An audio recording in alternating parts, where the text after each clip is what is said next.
அல்ஹம்துலில்லாஹ் வஸ்ஸலாத்து வஸ்ஸலாமு அலா ரசூலில்லாஹி வ அலா ஆலிஹி வ அஸ்ஹாபிஹி அஜ்மஈன் அம்மா பஅத். அன்பிற்குரிய சகோதரர்களே சகோதரிகளே, அல்லாஹ்வினுடைய அன்பும் அருளும் கருணையும் பரக்கத்தும் என்றென்றும் உங்கள் மீதும் என் மீதும் நம் அனைவர் மீதும் உண்டாவதாக.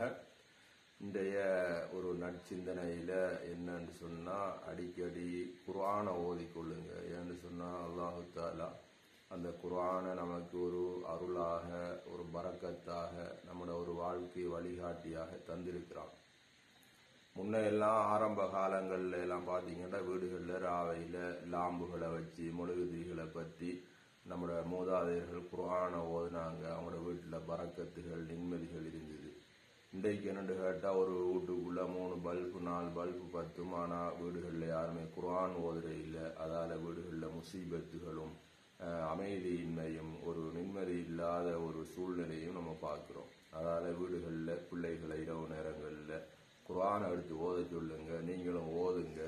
அல்லாஹுடைய அன்பும் அருளும் பரக்கத்து நமக்கு அதன் மூலமாக கிடைக்கும். எனவே இந்த செயல்பாடுகளை நாம் ஒவ்வொருவரும் கடைபிடிப்போமாக. வ ஆகிரு தஅவானா அனில் ஹம்துலில்லாஹி ரப்பில் ஆலமீன். வஸ்ஸலாமு அலைக்கும் வரஹ்மத்துல்லாஹி வபரகாத்துஹு.